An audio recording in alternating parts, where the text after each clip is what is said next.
Hello friends, this is Professor Meet Sachdev from JK Shah classes. Welcome to Postmortem series. Very unique series for all the students who are preparing for December 23 exam. बच्चा लोग जब last company law paper आया that is जून 23 का, तो बहुत सारे students कह रहे थे सर ये पेपर बहुत ज़्यादा क्या आ गया, डिफिकल्ट आ गया. सो बच्चा लोग इट इज़ नॉट डिफिकल्ट. अगर हम सारी चीज़ें बिना कुछ स्किप किए पढ़ें, शॉर्टकट्स अवॉइड करके, so friends this paper was easy. Let's see, आज करते हैं पोस्टमार्टम कंपनी लॉ पेपर का. चलो देखते हैं फ्रेंड्स. तो you can C company law paper on screen, ये रहा आपके सामने. सो बच्चा लोग यहाँ पे जो हमारा फर्स्ट क्वेश्चन है, yes you can C 1A, right. अभी ये जो सवाल है इसमें आपको दिख रहा है सबसे पहला जो क्वेश्चन है that is explain the exceptions if any to the majority rule in Foss versus Harbottle case law. अभी आपको फ्रेंड्स आप लोग ने ये पहले सुना है, क्या सुना है? Majority rule, correct. ये हम लोग पढ़ते हैं चैप्टर में दैट इज कॉर्पोरेट रीऑर्गेनाइजेशन. हमने क्लास में भी पढ़ा है, राइट. नाउ उसमें हम लोग ने एक केस लॉ डिस्कस किया था. जनरली हम डिस्कस करते हैं मेजॉरिटी रूल्स. कुछ भी होता है जब भी कंपनी में मेजॉरिटी शेयर होल्डर्स जो बोलते हैं वही कंसीडर होता है, right. Yes, something similar thing happened in Foss versus Harbottle case also. आपको याद होगा principle of non interference, right. Yes, तो मेजॉरिटी जो बोलेगा वो कंसीडर होगा. This happened in Foss versus Harbottle. लेकिन फ्रेंड्स यहां पे उसके एक्सेप्शंस पूछ लिए हैं. तो क्या इसके कोई एक्सेप्शंस है? मतलब अगर माइनॉरिटी जाएंगे तो बात कंसीडर होती है?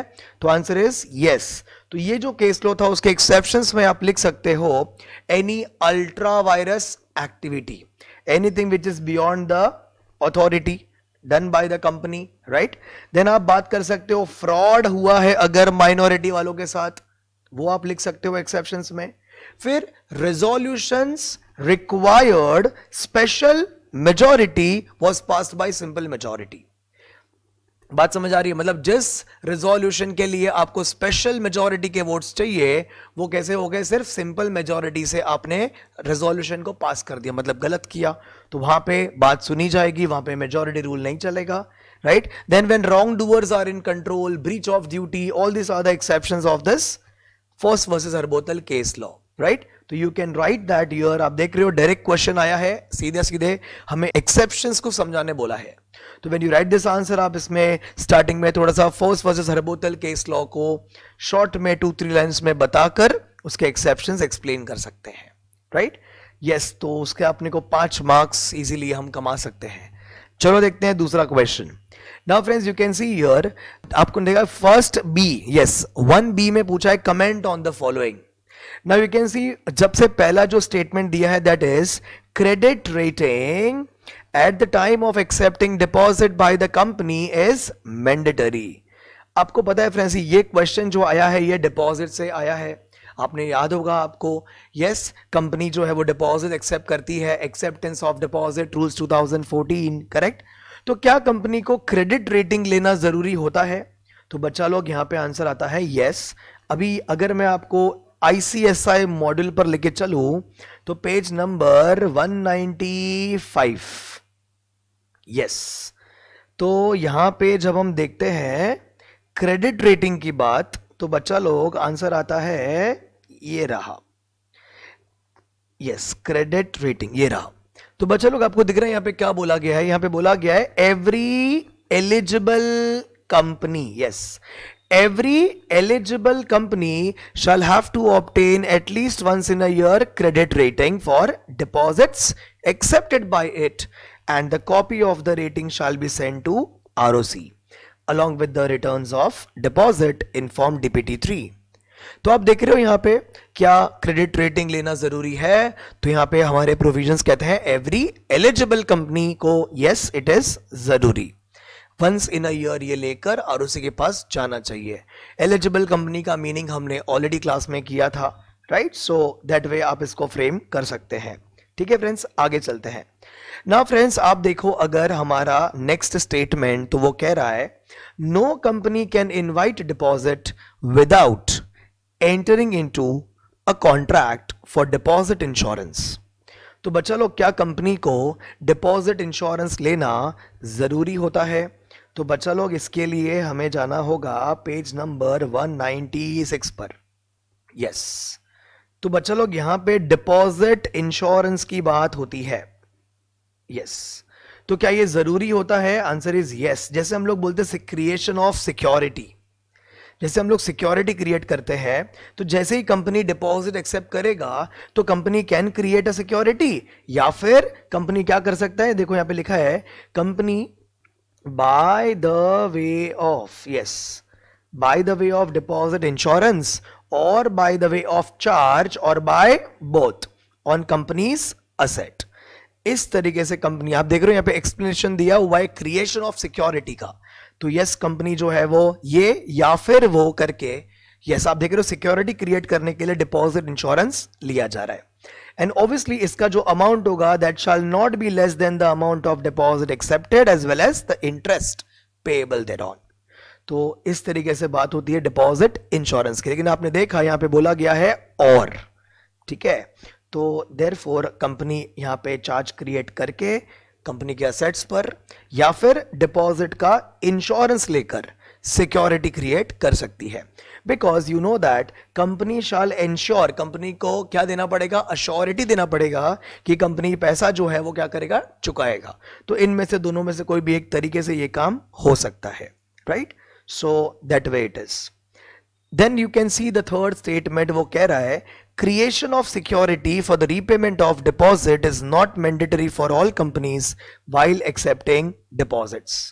Now friends, जब ये लोग बात कर रहे हैं क्रिएशन ऑफ सिक्योरिटी के बारे में, तो अगेन आपको जाना पड़ेगा सेम टॉपिक पर 196 पेज नंबर पर। यस, नाउ आपको पता है फ्रेंड्स, हमने जब ये चैप्टर पढ़ा था क्लास में, all JK Shah classes students know that हमने ये चैप्टर को मॉड्यूल भी किया था क्लास में। तो आप देख रहे हो यहां पे वही मॉड्यूल आपके सामने है। यू कैन सी इधर क्या बोला है, for the purpose of providing, yes, security every company referred to in subsection 2 of section 73 and every eligible company. आप देख रहे हो दो चीजों के बारे में बात किया है, एक तो एवरी एलिजिबल कंपनी एंड दूसरा कौन सा, every company which is referred in subsection 2 of section 73। तो सर ये कहां पर है, चलो देखते हैं। इसके लिए हमें जाना पड़ेगा 194 पे। यस, तो यहां पे आप देख रहे हो ये रही। तो बच्चा लोग section number 73 subsection 2 is talking about non eligible company. Yes, non eligible company and eligible company के बारे में तो वैसे ही बोला था। So friends, if we come back to 196, मतलब आपको समझ में आ गया कौन से दो कंपनी के बारे में हम लोग बात कर रहे हैं, ठीक है? तो फ्रेंड्स यहां पे आपको दिख रहा है, तो for the purpose of this creation of security दो चीजों के बारे में बात हो गई, एवरी एलिजिबल कंपनी एंड जो कंपनी कवर होती है सबसेक्शन 2 में, मतलब नॉन एलिजिबल वाली, इनवाइटिंग सिक्योर्ड डिपॉजिट्स। यस, अगर ये सिक्योर्ड डिपॉजिट्स इनवाइट कर रहे हैं तो उनको क्या करना पड़ेगा, yes, shall provide for security by the way of charge on its assets as referred in, yes, schedule number 3 of the act. तो इस तरीके से वो लोग क्या करते हैं फ्रेंड्स, यस, एन अमाउंट जो होगा वो ऑब्वियसली मैंने आपको बताया कि not less than the amount remaining unsecured by the deposit insurance. तो इस तरीके से ये सिक्योरिटी क्रिएट करना जरूरी है इन कंपनीज को। तो हमारा जो सवाल था यहाँ पे ऑल कंपनीज के बारे में पूछा था, राइट? तो हमने उसका जवाब दे दिया। देन फ्रेंड्स नेक्स्ट स्टेटमेंट जो है वहां पे बोला है trustees for the depositors can be removed by simple majority. क्या लगता है फ्रेंड्स? तो अगर आप देख रहे हो यहाँ पे ट्रस्टी के बारे में बात हो रहा है, मतलब डिपॉजिट ट्रस्टी के बारे में क्वेश्चन पूछा था, तो again we have to go to the deposit. देखो ये रहा, ट्रस्टी के बारे में बात हो रही है। तो फ्रेंड्स जब भी हम ट्रस्टी के बारे में बात करें, इसके रिमूवल के बारे में बात करें, तो रूल ऐसा है कि अगर आप ट्रस्टी को रिमूव करना चाहते हैं, देखो रिमूव बोला मतलब obviously we are talking about before the expiry of his term. तो यहां पे ऐसा बोला गया है कि no trustee of depositors shall be removed. आप इसको निकाल नहीं सकते from the office after issue of circular और एडवर्टीजमेंट, ठीक है? आप निकाल नहीं सकते, जनरली ऐसे बोला है। लेकिन आगे वर्ड आया है एक्सेप्ट, मतलब कुछ सिचुएशन में आप निकाल भी सकते हो। क्या कंडीशन है? आप निकाल सकते हो only with the consent of all the directors present at the meeting of board. मतलब बोर्ड मीटिंग में जितने भी डायरेक्टर्स प्रेजेंट है उन सबके कंसेंट से आप इनको निकाल सकते हो। एंड अगर आपकी कंपनी में इंडिपेंडेंट डायरेक्टर्स अपॉइंटेड है तो in that case at least one independent director भी प्रेजेंट होना चाहिए उस बोर्ड मीटिंग में जिसमें आप डिपॉजिट ट्रस्टी को रिमूव करने की बात करते हो, right? So I hope you understood the point. तो यहां पे आप देख रहे हो क्या सिंपल मेजॉरिटी से निकाला जा सकता है? तो जवाब क्या आएगा? No, you need to take the consent of all the directors present at the board meeting. Then आप देख रहे हो अगला स्टेटमेंट जो है वो कह रहा है only remedy for depositors in case of default in the repayment of deposit by the company is to file a suit. Yes, क्या बोला है? Only remedy for depositors in case of default in the repayment of deposit by the company is to file a suit. अभी friends क्या remedy होती है depositors के पास, मतलब investors के पास, जब कंपनी क्या करे? डिफॉल्ट करे पैसा रीपे करने में। तो इसके लिए हमें जाना पड़ेगा पेज 191 पे। यस, आप देख रहे हो यहां पे डिफॉल्ट किया है।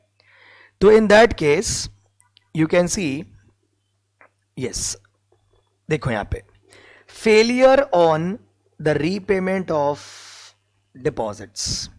जब company fails to repay the deposits or part thereof or any interest thereon, तो depositors concerned may apply to the tribunal for an order directing the company to pay the sum due or the loss or damages incurred by him as a result of such non payment.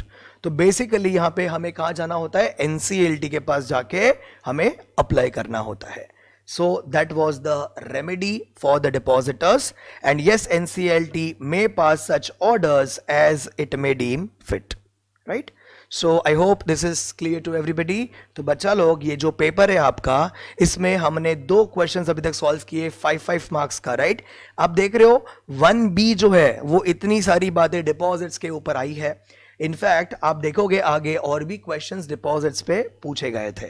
Yes, now friends when you go to the next question, तो आप देख रहे हो यहां पे बोला है stock workers limited was a listed company operating fitness centres all over India.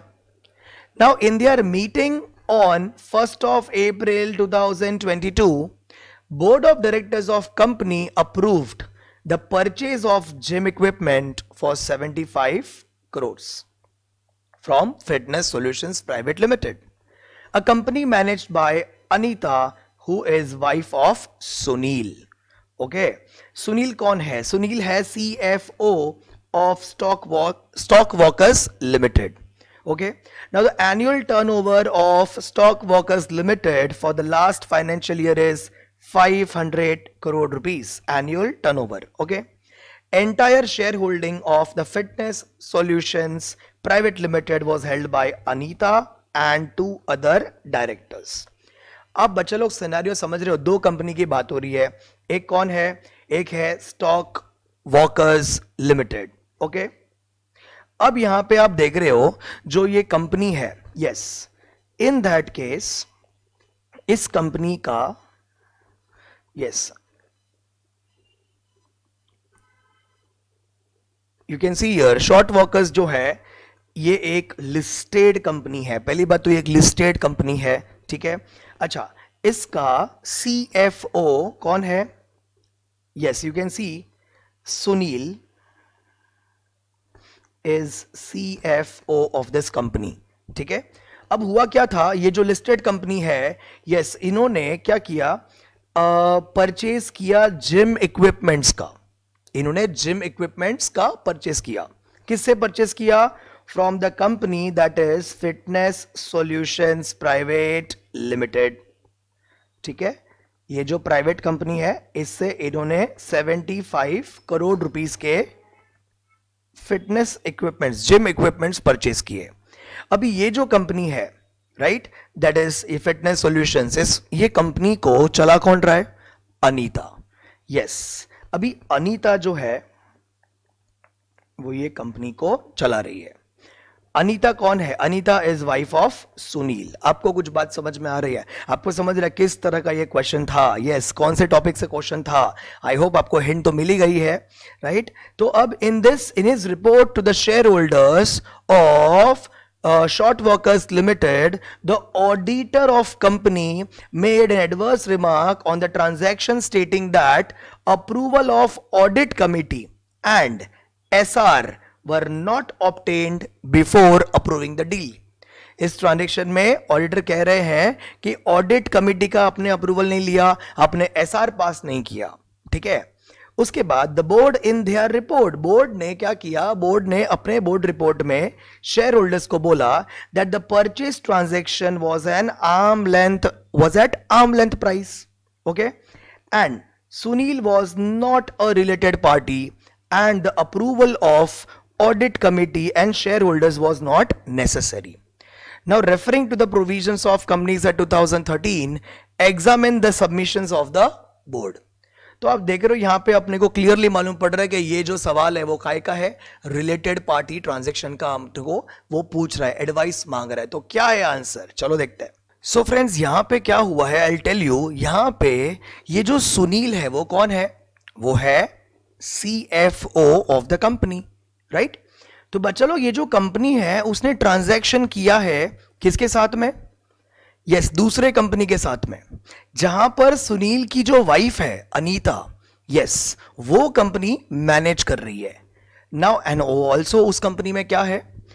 Share holder भी है वो, और दूसरे 2 डायरेक्टर्स जो है वो उस कंपनी के शेयर होल्डर भी है, राइट? अभी यहां पे प्रॉब्लम क्या है फ्रेंड्स? प्रॉब्लम ये है कि सुनील जो CFO है वो उसकी रिलेटिव कौन आती है? अनीता. यस और नो? तो ये जो कंपनी है वो ट्रांजैक्शन कर रही है एक ऐसी कंपनी के साथ में जहां पे सुनील की जो रिलेटिव है, यस, वो कंपनी मैनेज कर रही है. तो फ्रेंड्स यहां पे ये बन जाता है रिलेटिव ऑफ KMP, ठीक है? अच्छा, अभी ये जो रिलेटेड पार्टी ट्रांजैक्शन है, इसमें क्या रिलेटेड पार्टी ट्रांजैक्शन करना मना है? नहीं, मना तो नहीं है. It is not prohibited, it is just regulated. तो फ्रेंड्स ये कैसे होता है? तो बच्चा लोग, इसमें जो प्रोविजंस है हम देख रहे हैं, यू कैन सी यहां पे रिलेटेड पार्टी का अपन को डेफिनेशन दिया हुआ है, करेक्ट?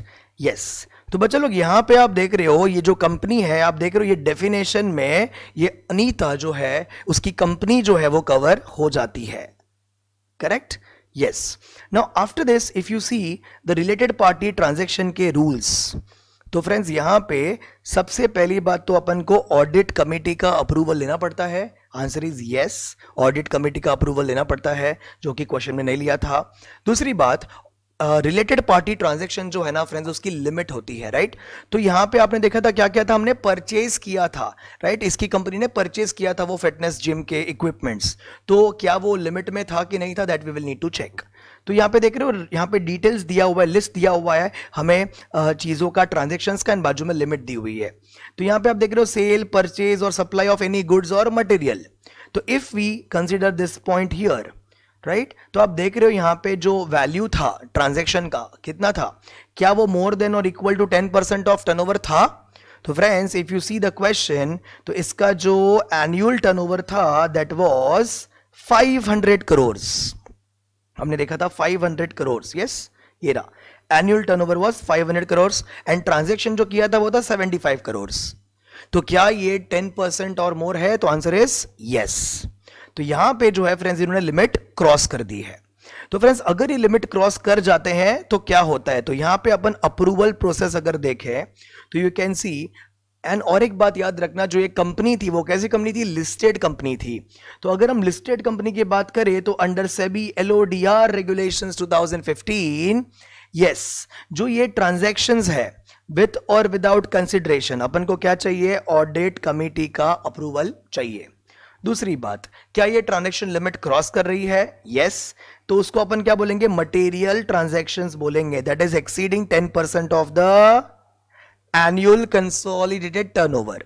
तो अगर ऐसा होता है तो क्या करना पड़ता है? You need to take the approval of members. मालिक को पूछना पड़ेगा, कंपनी के मालिक को, शेयर होल्डर्स को, मेंबर्स को पूछना पड़ेगा, right? At a general meeting by passing ordinary resolution.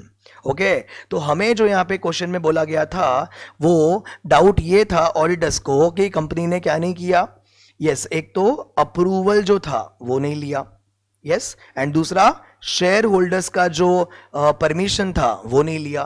तो यहां पे फ्रेंड्स क्या करना होता है, इनको शेयर होल्डर्स का अप्रूवल भी लेना पड़ेगा by passing ordinary resolution.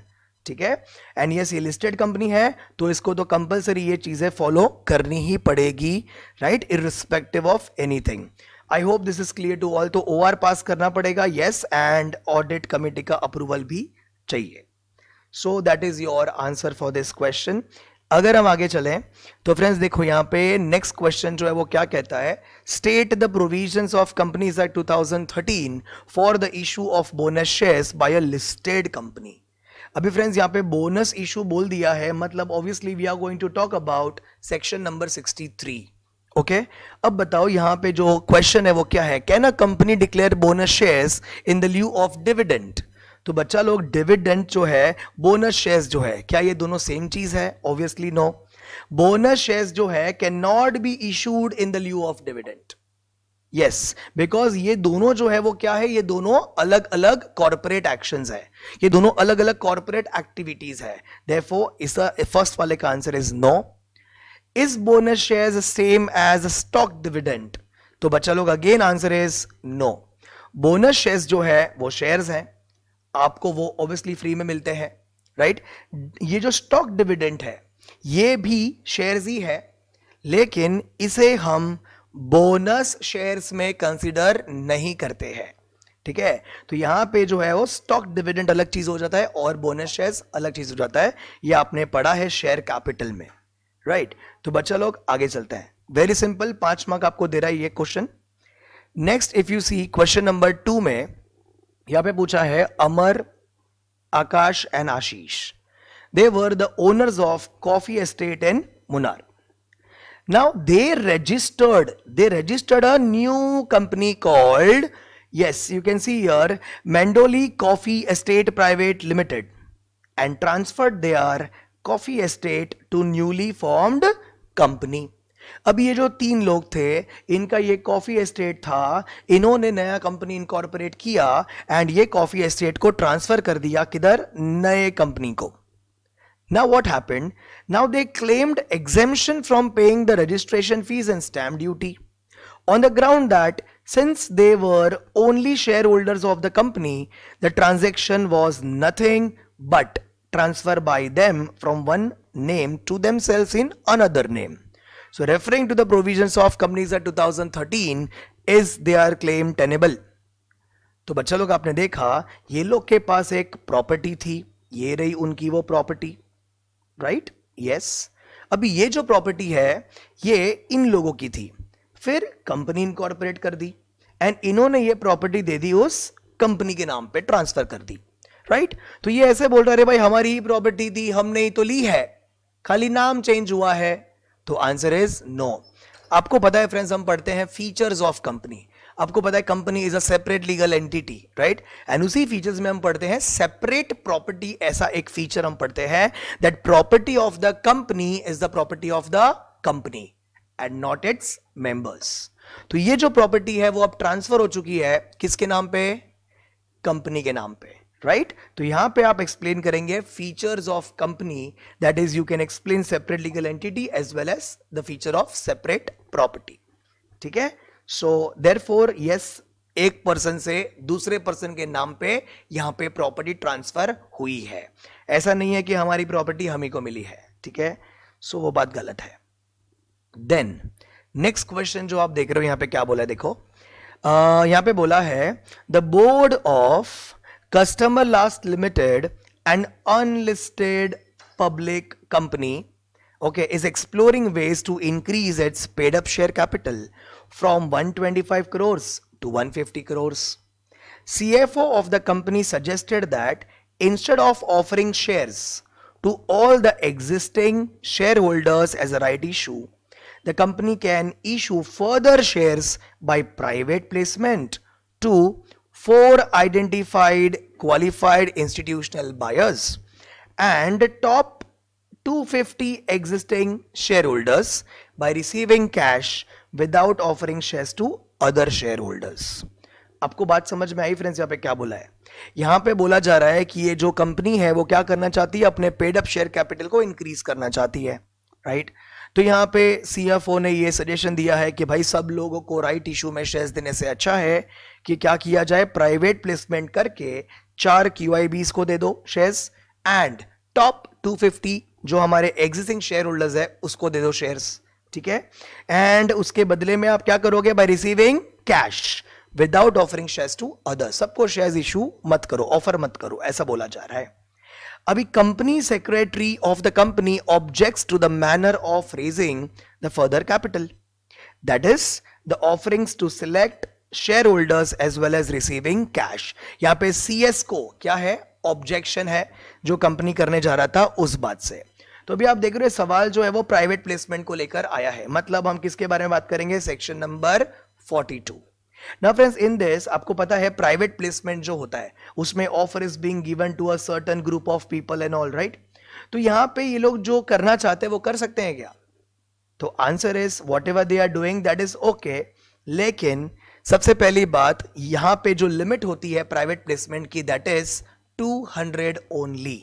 Yes, सिर्फ 200 लोगों को ये दिया जा सकता है एंड उसके बाद भी अगर ये जा रहे हैं प्राइवेट प्लेसमेंट में तो ओनली 200 लोग, एंड उसमें भी QIBs जो होते हैं उसको हम काउंट नहीं करते हैं। सो that is the only thing जो यहाँ पे अपन को कंसीडर करना है, राइट? तो ये लोग का जो इच्छा है कि हम 250 एग्जिस्टिंग शेयर होल्डर्स को ये करें, ये गलत बात है। मैक्सिमम लिमिट कितनी होती है, सिर्फ 200 की होती है। सो ये एक बात हो गई। दूसरी बात थी यहाँ पे रिसीविंग कैश की, तो क्या ये कैश से रिसीव हो सकता है? तो बच्चा लोग आंसर क्या है, आंसर इज नो। यहां पे answer is they can receive it by cheque, other banking channels or by DD but not by cash. So that was the problem in that, I hope you understood. तो हम explain करेंगे private placement का meaning, उसकी जो limit है maximum that is 200 excluding QIBs, and then you will write about the mode of acceptance also. Okay, so that way you can explain the provisions, then you can write the facts and then conclude your answer. Okay, चलो चलते हैं। अभी अपना जो next question है वो क्या है बच्चा लोग? नेक्स्ट क्वेश्चन जो आ रहा है वो 3 मार्क्स के लिए। व्हाट इट इज, आप देख रहे हो, Harsh is a promoter director of Himmat private limited. Okay, what he did, he borrowed some funds from his friend. Okay, Harsh कौन है? Harsh is a promoter director. अभी उसने कुछ पैसा बोरो किया है अपने फ्रेंड से, okay, for a certain purpose, but that money is lying idle at present. वो पैसे ऐसे ही पड़े थे। थस ही plans to give loan to the company for the working capital needs. उसने क्या सोचा, मैं क्या कर दूं, ये जो पैसे मैंने बोरो किए हैं वो मैं क्या कर देता हूं, कंपनी को दे देता हूं लोन के फॉर्म में। समझ आ गई बात? चलो, तो अभी इसने लोन के फॉर्म में कंपनी को दे दिया पैसा।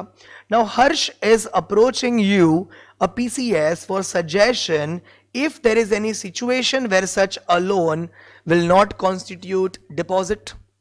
Advice Harsh with respect to the provisions of companies act 2013। तो फ्रेंड्स यहां पे हमें याद आ रहा है डिपॉजिट का डेफिनेशन। यस, आपको पता है वो बड़ा सा डेफिनेशन हमने पढ़ा था क्लास में। तो आपको पता है as per the definition rule ऐसा था कि भाई अगर कोई डायरेक्टर कंपनी को पैसा दे रहा है, अगर कोई डायरेक्टर कंपनी को पैसा दे रहा है तो बच्चा लोग वो डिपॉजिट है क्या, डिपॉजिट है क्या, डिपॉजिट है क्या? तो आंसर वाज नो, वो डिपॉजिट नहीं है। लेकिन अगर वो डायरेक्टर पैसा बोरो करके कंपनी को दे रहा है तो yes, it is a deposit. And then जो डिपॉजिट के रूल्स है, एक्सेप्टेंस ऑफ डिपॉजिट के रूल्स है, वो यहां पे अप्लाई हो जाएंगे, right? I hope this is clear to everybody. तो ये क्या डिपॉजिट माना जाएगा? तो आंसर इज यस, बिकॉज उसने क्या किया है, पैसा बोरो करके दिया है, right? So I hope this is clear to everybody. आगे चलते हैं। यस, नेक्स्ट क्वेश्चन जो है वो क्या कहता है? Next question is coming from, देखो यहां पे क्या बोला है, magnificent limited has filed various e forms with ROC due to the various events in the company. बहुत सारे इन्होंने ई फॉर्म्स फाइल किए आरओसी के पास. Now with reference to the e filing of forms, state for which services e forms process for the refund of fee is not applicable. जब आप लोग ये क्या करते हैं, जब फाइलिंग करते हैं वेरियस ई फॉर्म्स की, तो कौन कौन से केस में आपको फी रिफंड नहीं मिलती. तो बच्चा लोग ये फाइलिंग विथ आरओसी मतलब हमको याद कौन सा चैप्टर आता है, यहां पे आता है चैप्टर याद, that is MCA 21. Yes, XBRL आपको पता होगा ये चैप्टर. तो बच्चा लोग ये चैप्टर में हमको ये लिस्ट दिया हुआ है.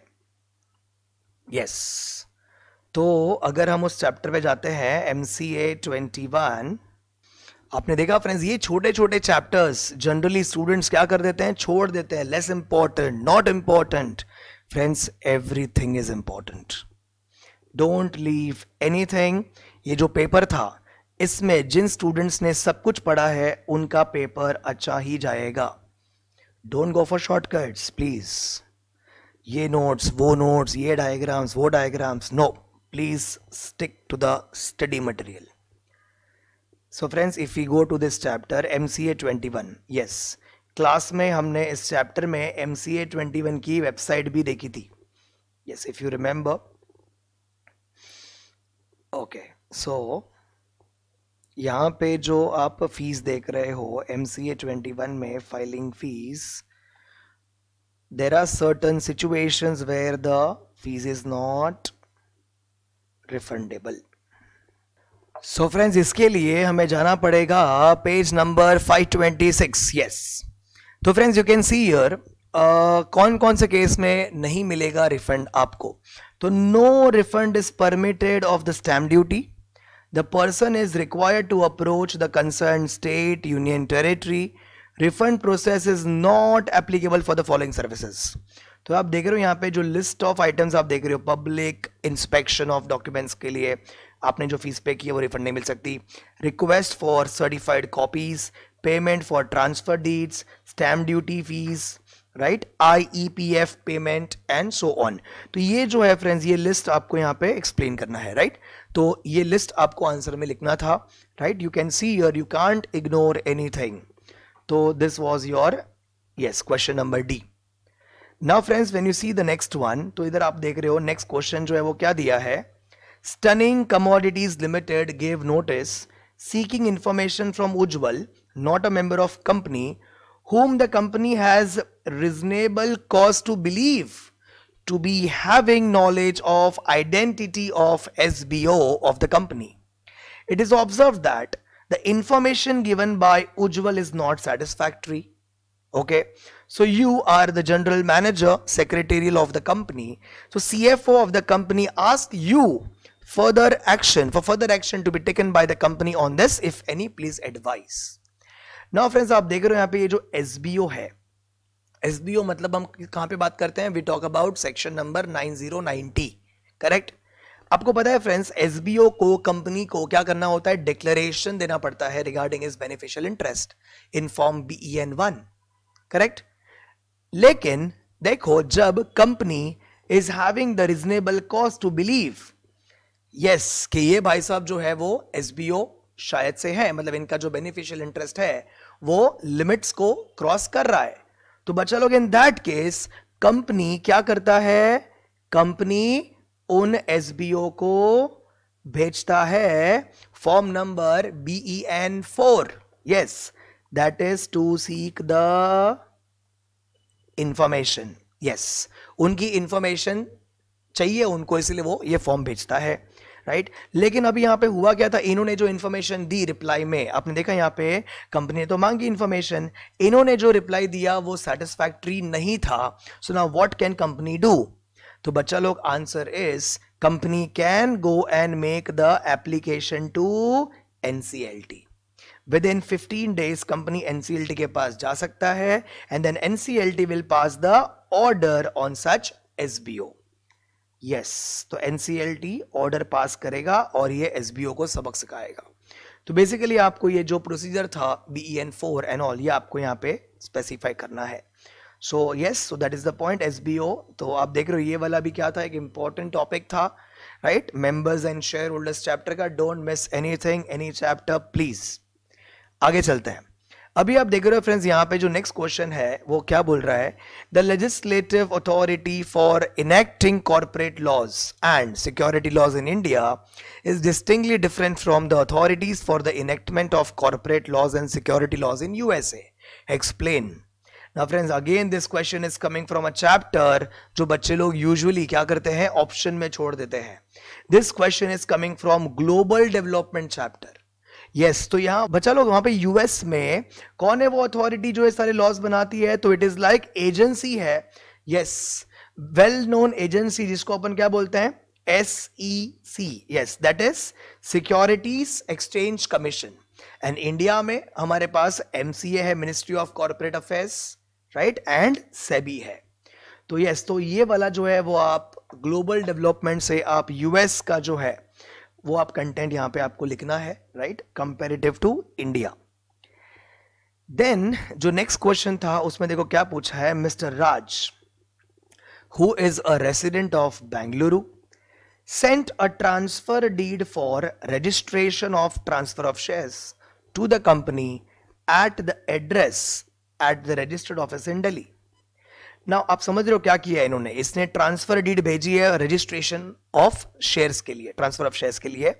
ना हुआ क्या है, he did not receive the share certificate even after the expiry of 6 months from the date of dispatch of transfer deed. Therefore उन्होंने क्या किया है, यहां पे क्रिमिनल कंप्लेन कर दी कोर्ट में बेंगलुरु में। Now decide under the provisions of Companies Act 2013 whether the court at Bangalore is competent to take action in the said matter. तो बच्चा लोग यहां पे जो है आपको जाना पड़ेगा पेज नंबर 57 में। यहां पे बात हो रही है शेयर सर्टिफिकेट लेट मिलने की।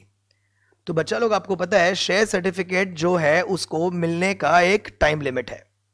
तो टाइम लिमिट क्या है, तो यहां पे जो हिसाब से बात हो रही है ट्रांसफर की, तो शेयर सर्टिफिकेट मिल जाना चाहिए इनको 1 मंथ के अंदर। देखो ये रहा, you can see the time of issue of certificate of securities.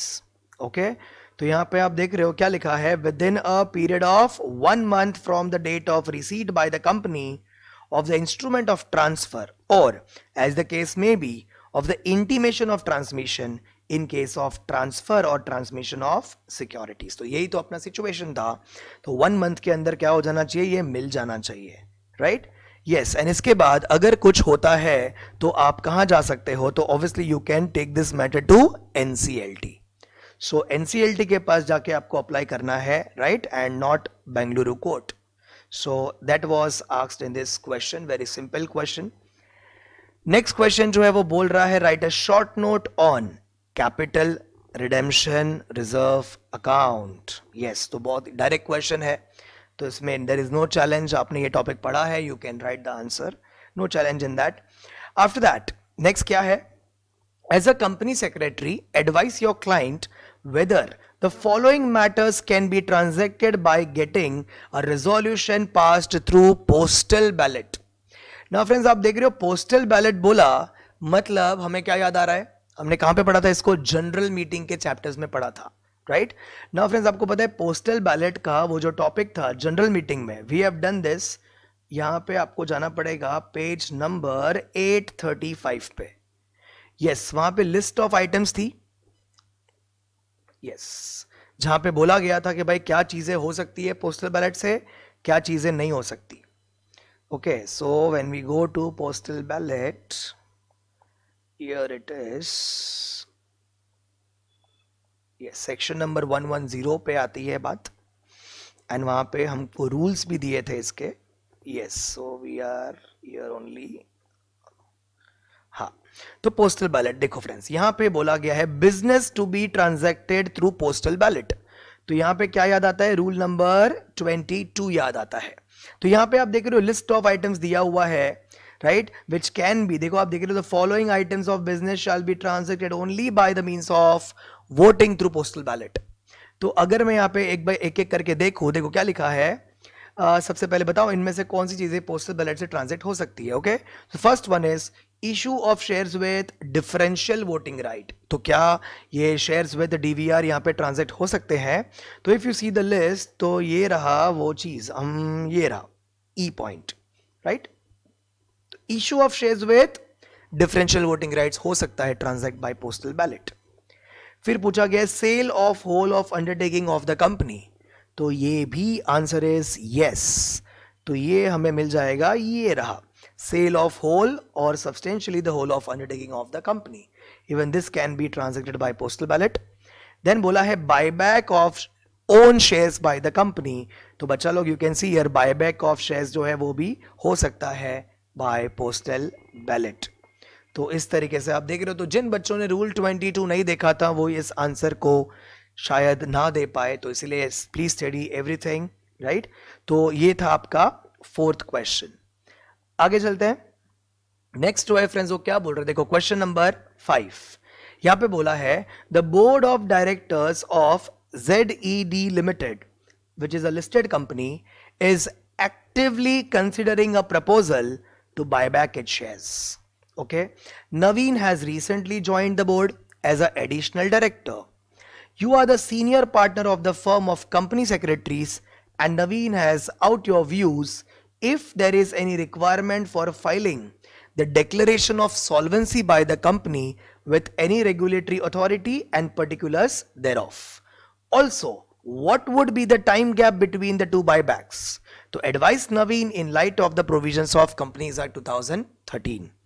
Right? So आप देख रहे हो यहाँ पे क्या बोला गया, यहाँ पे जो 5th क्वेश्चन है इसके लिए अपन को जाना पड़ेगा पेज नंबर 88 पर। यस, बायबैक की बात हो रही है, तो 88 पर बायबैक के रूल्स हमने पढ़े थे। तो फ्रेंड्स देखो अभी है ना, यहां पे बोला है बायबैक के बारे में, ये रहा देखो। तो अपन को यहां पे पहली बात ये पूछी थी कि क्या हमको डिक्लेरेशन ऑफ सॉल्वेंसी फाइल करना पड़ेगा, तो फ्रेंड्स यहां पे आंसर इज यस।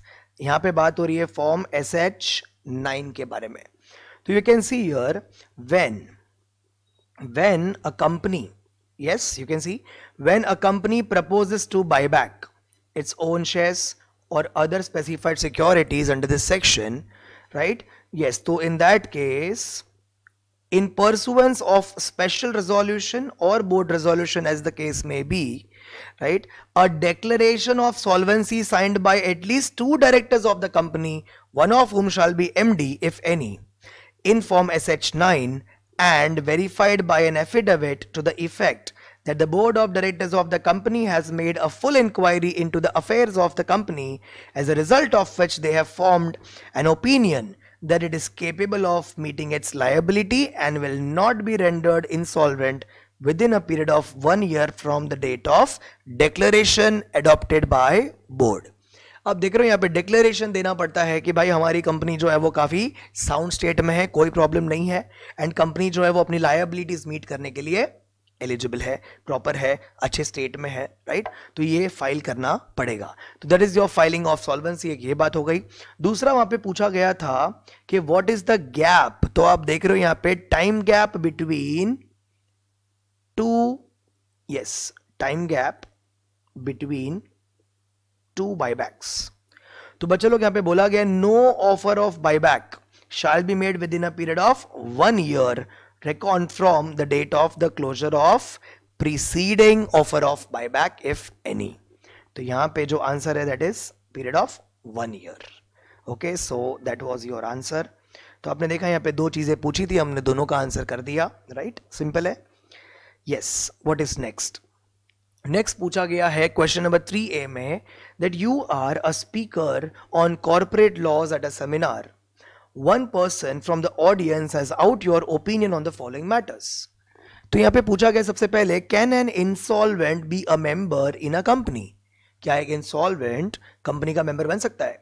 तो बच्चे लोग आपको पता होगा अगर एक पर्सन अभी इस वक्त इंसॉल्वेंट है एंड इंसॉल्वेंट बनने के बाद अगर आप जाते हो मेंबर बनने के लिए तो you are not eligible, you can not become a member of company in that case. Okay, yes, तो ये वो बात है। तो इंसॉल्वेंट अगर जाएगा मेंबर बनने को तो वो मेंबर नहीं बन सकता, बिकॉज हमने पढ़ा था क्लास में कि भाई who can become a member of company. तो आंसर क्या था? आंसर ये था कि जो पर्सन इंडियन कॉन्ट्रैक्ट एक्ट के अंडर कॉन्ट्रैक्ट करने के लिए कॉम्पिटेंट है वही पर्सन कंपनी का मेंबर बन सकता है। तो इंसॉल्वेंट आपको पता है कॉन्ट्रैक्ट नहीं कर सकता, देयरफॉर इंसॉल्वेंट पर्सन जो है वो मेंबर नहीं बन सकता कंपनी में। वन मोर थिंग, अगर सपोज कोई कंपनी का मेंबर है, ऑलरेडी मेंबर है एंड मेंबर है उसके बाद वो हो जाता है इंसॉल्वेंट, तो क्या होगा? वो अब इंसॉल्वेंट हो गया। तो बच्चा लोग, can you continue to be the member of company? तो आंसर इज यस। जब तक तुम्हारा नाम कंपनी के आरओएम में रहेगा, you will be the member of company. But insolvent अगर आप हो चुके हो, अब आप मेंबर बनने जाओगे तो नॉट अलाउड।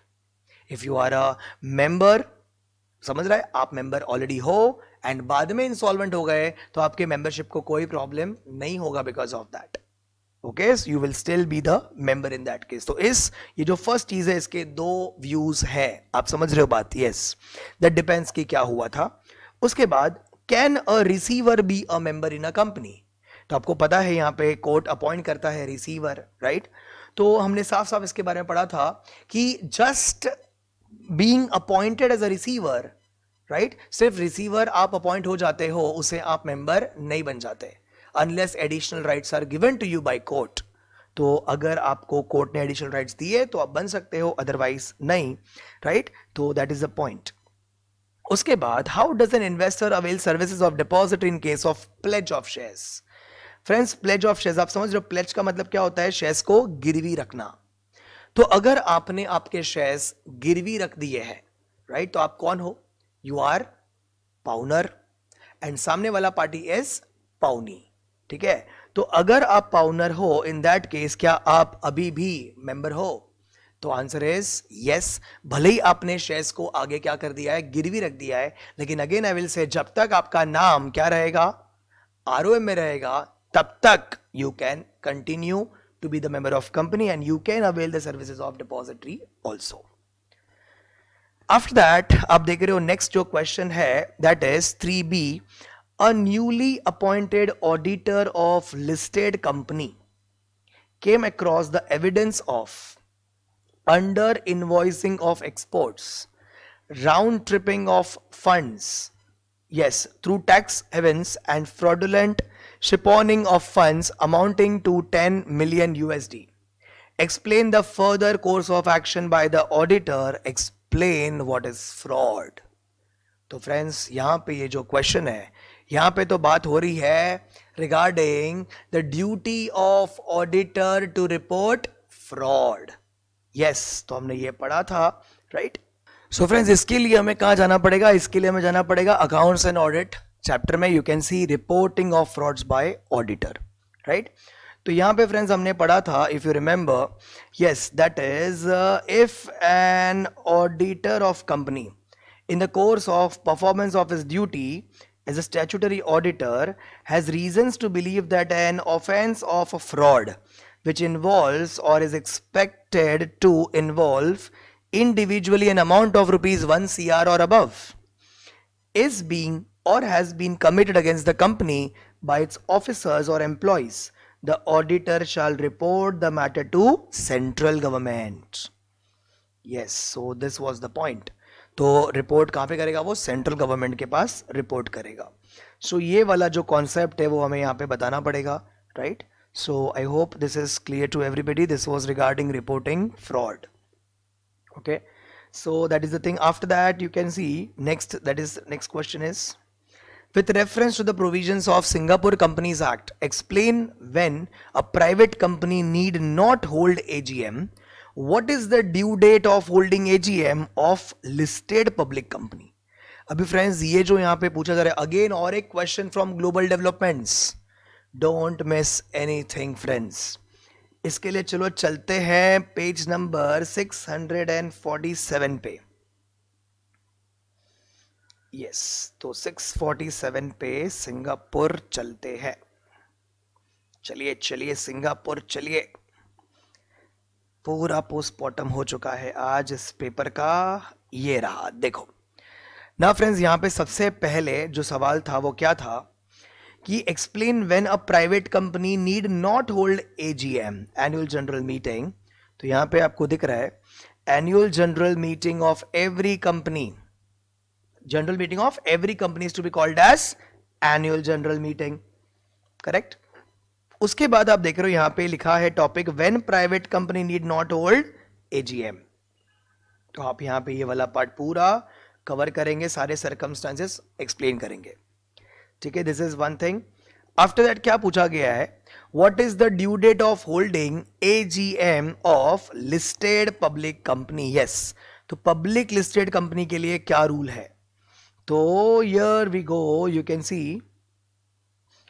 सो फ्रेंड्स यहां पे क्लियरली बोला गया है that a general meeting of every company to be called as AGM, ये कब कंडक्ट होता है, तो be held after the end of each financial year with in 4 months in case of public company that is listed, okay, or 6 months in case of any other company, okay। तो आप देख रहे हो यहां पे जो टाइम लिमिट दी है listed company के लिए, public company that is listed, that is 4 months। Yes, तो 4 months जैसे ही फाइनेंशियल ईयर एंड हो जाएगा उसके विद इन 4 months में ये काम हो जाना चाहिए। So that is the point. I hope this is clear to everybody. Simple था, 2 चीजों के बारे में पूछा था, दोनों अपन ने बता दी, due date as well as when private company will not hold AGM, okay. So फिर आते हैं नेक्स्ट पार्ट पे, दैट इज पार्ट 2 स्टार्ट हो रहा है यहाँ पे। आई होप ये postmortem series is useful for you. If you like it just write thank you in the comment section, okay friends. चलो शुरू करते हैं आगे पार्ट 2 पे। नर्सी यहाँ पे क्या बोला गया, Rakesh Agarwal is a non executive and non independent director of Happy Travels Limited, an unlisted company. Paid up share capital of the company is 120 crores. Company has availed a term loan of 65 crores. Okay. Now the board of directors in their meeting passed the resolution to grant a housing loan of rupees 1 crore to Rakesh for the purchase of an apartment in Navi Mumbai at a concessional interest rate. Company has implemented a housing loan for its permanent employees at a concessional interest rates. So, the secretarial auditor has objected to the loan granted to Rakesh in its secretarial audit report. So, is the claim of secretarial auditor correct? Will your answer differ if the company is a private limited company? तो बच्चा लोग आपको पता है यहाँ पे जो बात हो रही है that is company is giving loan to Rakesh, जो कि कौन है, एक non executive and non independent director है, राइट। तो बच्चा लोग आपको पता है यहाँ पे क्या सेक्शन याद आता है, यहाँ पे याद आता है हमको section number 185 loan to directors, okay. तो बच्चा लोग क्या कंपनी अपने डायरेक्टर को लोन दे सकती है, तो हमने इसके सब सेक्शन 1 में पढ़ा था, आंसर वाज नो, नहीं दे सकती।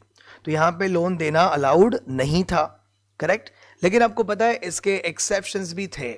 क्या एक्सेप्शंस थे कि भाई कंपनी अगर लोन देना चाहे अपने किसको, मैनेजिंग डायरेक्टर को एंड होल टाइम डायरेक्टर को, मतलब बात किसकी हो रही थी वहां पे, एग्जीक्यूटिव डायरेक्टर की बात हो रही थी, कि कंपनी अपने एग्जीक्यूटिव डायरेक्टर्स को लोन दे सकता है अगर वो लोन दिया जा रहा है as per the terms and conditions which is part of their employment contract, या फिर terms and conditions which are passed by the share holders by passing SR, okay.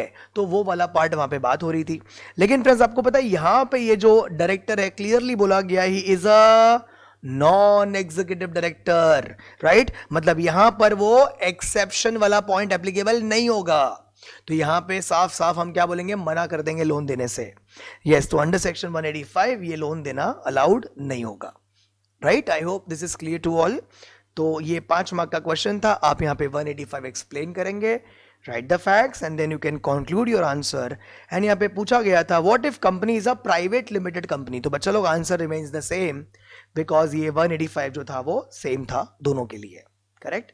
Yes, तो आगे चलते हैं। नेक्स्ट जो है वो क्या बोला गया है ना, बोला गया draft minutes of 19th meeting of board of directors of Zwiggy Foods Limited, भूख लग गई, हाँ, Zwiggy Foods Limited held on 28th of January 2022 and were circulated on 5th of Feb 2022. In this backdrop, answer the following. अभी friends आपको पता है यहां पे मीटिंग किसकी थी, बोर्ड ऑफ डायरेक्टर्स की मीटिंग थी, मतलब it was a board meeting. आपको पता है फ्रेंड्स जैसे ही मीटिंग खत्म होती है, मिनट्स के रूल्स की बात हो रही है यहाँ पे, हमने क्लास में ICSI मॉड्यूल से ये पूरा टॉपिक समझा था, लेट्स गो विद इट। आपको पता है फ्रेंड्स, जैसे ही मीटिंग खत्म हो जाएगी उसके बाद अपन ने पढ़ा था कि भाई मिनट्स को ड्राफ्ट जो है, ड्राफ्ट बनाकर 15 डेज के अंदर अंदर पहले क्या किया जाएगा, 15 डेज के अंदर अंदर ड्राफ्ट जो है वो सर्कुलेट किया जाएगा। यस, तो हमने ड्राफ्ट सर्कुलेट कर दिया, किसको, सारे डायरेक्टर को। अब हम ड्राफ्ट बना के डायरेक्टर्स को भेज रहे हैं। अब डायरेक्टर क्या करेंगे, उस ड्राफ्ट पर अपना कमेंट्स देंगे, राइट। अभी डायरेक्टर के जो कमेंट्स हैं वो कितने टाइम में आ जाने चाहिए, तो डायरेक्टर्स में reply with in 7 days. 7 days के अंदर अंदर वो लोग अपने कमेंट्स दे देंगे, राइट। अच्छा, 7 डेज के बाद अगर वो अपने कमेंट्स देना चाहे तो क्या वो कंसीडर होंगे, so that is as per the description of chairman. Okay, तो चेयरमैन के डिस्क्रिप्शन पे डिपेंड करेगा। तो पहले तो ड्राफ्ट करके 15 दिन में सबको भेज दो, राइट। 15 दिन के अंदर ये भेज के हो जाना चाहिए, सर्कुलेट करके हो जाना चाहिए। 7 डेज में रिप्लाई आ जाएगा, right, from the date of circulation. Now after that 30 days के अंदर अंदर तो क्या हो जाना चाहिए, मिनट्स जो है that should be entered in the minutes book. 30 दिन के अंदर तो एंट्री हो जानी चाहिए। I hope this is clear to everybody, right. अभी फ्रेंड्स, ये जो सिचुएशन है, ऐसा ही कुछ यहां पे अपने को क्वेश्चन में पूछा है। कैसे, देखो, मीटिंग कब हुई थी, मीटिंग हुई थी 28 ऑफ जनवरी को, ठीक है। ड्राफ्ट मिनट्स कब सर्कुलेट हुआ था, 5th ऑफ फेब को, करेक्ट। तो क्या ये 15 दिन में हो गया था सर्कुलेट, तो आंसर इज यस, 15 दिन के अंदर सर्कुलेट तो हो गया था। अब हुआ क्या, Sonali an independent director who attended the meeting communicated her comments on 15th Feb 2022। क्या ये अपने कमेंट्स 15 फेब को दे सकती है, तो बच्चा लोग आंसर इज नो, बिकॉज अपन ने क्या पढ़ा है, 7 डेज के अंदर अंदर कमेंट्स जो है वो आ जाने चाहिए। See, I take you to that point. आप देख रहे हो यहां पे, ये हमने पढ़ा था, यस, हमने इसको बोर्ड मीटिंग में पढ़ा था, section number 118। So that is यार, इसका हमने टॉपिक जो पढ़ा था, finalisation of minutes. So that is here now. Yes, देखो फ्रेंड्स, ये रहा। तो आप देख रहे हो, सबसे पहले अपन ने क्या बोला, 15 डेज के अंदर अंदर क्या कर दो आप, from the date of conclusion draft बना के सबको सर्कुलेट हो जाना चाहिए, ठीक है। उसके बाद ये किसको भेजा जाएगा, तो आप ये क्लियरली लिखा हुआ है, directors whether present at the meeting or not shall communicate their comments if any in writing within 7 days from the date of circulation। कुछ समझा गया, 7 डेज के अंदर अंदर ये काम हो जाना चाहिए, ठीक है। एंड देन मिनट्स जो है वो फाइनलाइज हो जाएंगे, मिनट्स बुक में एंटर हो जाएंगे विद इन 30 डेज। एंड मैंने आपको बोला, अगर कोई director after the said period of 7 days अगर वो अपने कम्युनिकेट करना चाहे अपने कमेंट्स तो कर सकता है, तो that is at the description of the, yes, you can see chairman if authorised by board. तो आपने देखा यहाँ पे, तो पर चलो यहाँ पे जो सिचुएशन दी है, यहाँ पे जो फैक्ट्स दिए है वो क्या है। यहाँ पे सोनाली जो है वो अपने कमेंट्स कम्युनिकेट कर रही है, कब, 15th ऑफ फेब को। तो आप देख रहे हो यहाँ पे 5th फेब से 15th फेब कितने हो गए, 10 दिन हो गए, तो 7 डेज में होना चाहिए। So do you think her comments can be considered? तो 7 डेज के ऊपर हो चुके हैं, so therefore now it is at the discretion of chairman if authorized by board। तो ये पॉइंट सॉल्व हो गया। दूसरा, Sujata a small shareholder director communicated her comments on 10th of Feb but she was absent in the meeting without obtaining leave of absence। Can her comments be taken on record? तो मैंने आपको clearly बताया friends कि यहाँ पे directors who were present at the meeting or not, वो फर्क नहीं पड़ता, they can communicate their comments। तो ये लेकिन होना चाहिए विद इन 7 डेज। तो क्या उन्होंने 7 डेज के अंदर कम्युनिकेट किया है, आंसर इज यस, 5 and 10, 5 दिन में काम हो गया था, तो आंसर इज यस, 7 डेज में हुआ, तो therefore it is absolutely valid। Okay, so now this is the आपका question, answer is very much clear. अगला क्वेश्चन क्या है, yes, you can see next question जो आ रहा है वो क्या कह रहा है, the board of directors of ABC limited met thrice in the year 2021। मतलब आप देख रहे हो बोर्ड ऑफ डायरेक्टर्स की जो मीटिंग है वो कितने टाइम हुई, थ्राइस इन अ ईयर, 3 बार हुई है साल में, right. And the 4th meeting though called, could not be held for the want of quorum. Examined with reference to the provisions of Companies Act 2013 whether any provisions of the act has been contravened. तो बच्चा लोग आप देख रहे हो यहाँ पे board meeting की बात हो रही है एंड मुझे याद आ रहा है section number 173 that was frequency of board meeting and notice of board meeting. तो हमने वहां पे पढ़ा था कि भाई हर एक कंपनी को क्या करना होता है, at least 4 board meetings should be conducted in a year, right. यहां पे कितनी कंडक्ट हुई है, सिर्फ 3 ही कंडक्ट हुई है, राइट. कोरम नहीं आया वो ठीक है, लेकिन प्रोविजंस तो सेटिस्फाई नहीं हो रहे. सो देयरफॉर इन्होंने यस कॉन्ट्रावेंशन किया है सेक्शन 173 का, right. So that was the point, very simple answer. तो आपको वो एक्सप्लेन करना है, फैक्ट्स लिखना है एंड देन कंक्लूड करना है. नेक्स्ट क्वेश्चन फॉर 5 मार्क्स बोला है the CFO of a well known public company among the top 20 listed company suggested to the board of directors to constitute risk management committee with the only CFO and general manager HR as its members. आप देख रहे हो CFO जो है public company का, जो ऐसी public company जो टॉप 20 लिस्टेड में आती है, राइट. CFO ने बोर्ड ऑफ डायरेक्टर को बोला कि भाई हमारे कंपनी में क्या होना चाहिए, रिस्क मैनेजमेंट कमिटी होनी चाहिए एंड उसके मेंबर्स कौन होंगे, CFO and general manager. Company secretary जो है, यस, इनको कंपनी सेक्रेटरी आगे आके हमेशा बोलते हैं, बताते हैं क्या है, रास्ता बताते हैं. Insisted that he should not only be included in risk management committee but should also be made the chairman of committee as he is well versed in the corporate laws. तो बच्चा लोग क्या लगता है आपको, व्हाट इज द, ये examine करो इस प्रपोजल को जो यहाँ पे कंपनी सेक्रेटरी लेकर आए हैं एंड CFO ने जो एडवाइस दी है बोर्ड ऑफ डायरेक्टर को. तो फॉर दिस हमें जाना पड़ेगा रिस्क मैनेजमेंट कमिटी में. यस, तो आपको पता है रिस्क मैनेजमेंट कमिटी हमने पढ़ा था, यस, डायरेक्टर्स के साथ में, that is, yes, that is the chapter in part B, पहला चैप्टर. यस, ये आ गया. तो यहां पे जो हमारी कमिटीज है, टाइप्स ऑफ कमिटीज, यस. तो देखो फ्रेंड्स, यहां पे ऑडिट कमिटी आ गई, risk management committee, yes, RE risk management committee, yes, NRC भी आ गई. तो फ्रेंड्स यहां पे you can C risk management committee, yes, here it is. तो कौन से कंपनी में रिस्क मैनेजमेंट कमिटी जरूरी है.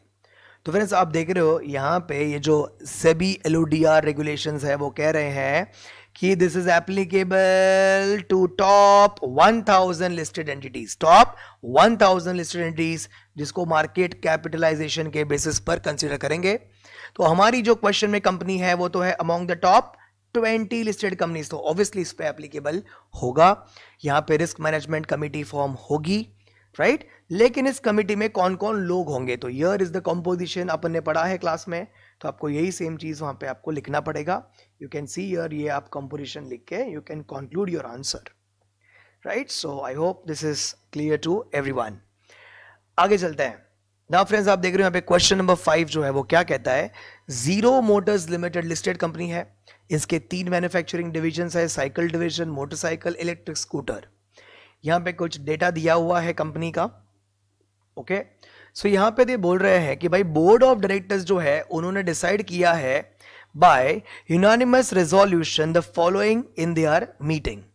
तो what they are doing is they want to obtain the further long term loan of 300 crores from financial institution, okay. And दूसरा उनको invest करना है ट्रस्ट सिक्योरिटीज में, okay. The compensation received as a result of disinvestment of cycle division, okay. तो आप देख रहे हो फ्रेंड्स यहां पे ये 2 प्रपोजल आए हैं. अब जब हम लोग लोन की बात कर रहे हैं, मतलब यहाँ पे जो भी बोर्ड ने डिसाइड किया है उनके मीटिंग में, यहाँ पे अपन को याद आ रहा है section number 180, that is restrictions on the power of board. वहां पे अपन देखते हैं कि भाई जो भी यहाँ पे रेस्ट्रिक्शंस है बोर्ड पर, वो सारे पॉइंट्स अपन ने पढ़े थे, जिसमें से ये फर्स्ट पॉइंट भी आएगा, ठीक है, तो वहां पे आपने देखा था if it is crossing the limit, if it is crossing the given limit, देखो यहीं पे है वो पार्ट हमने पढ़ा था 180, तो अपन को क्या करना पड़ता है, मालिक को पूछना पड़ता है if we cross the limit we are required to pass special resolution in general meeting, मालिक को पूछना पड़ता है, right. And if it is within the limit तो कोई प्रॉब्लम ही नहीं है। यस, आपको पता है फ्रेंड्स, हम जो पढ़ते हैं 180 में we talk about what, we talk that ये सारे काम करने से पहले आपको क्या करना पड़ता है, मालिक को पूछना पड़ता है। देखो ये सारी चीजें तो अपन जो भी पढ़ रहे थे, that is you can see your point, एक तो पॉइंट यहां पे अपने को दिख रहा है to invest in the trust securities के बारे में दिया हुआ है, राइट। यस, एंड दूसरा आप देख रहे हो sale lease the property, then to borrow the money, right, and to remit or give time for the repayment.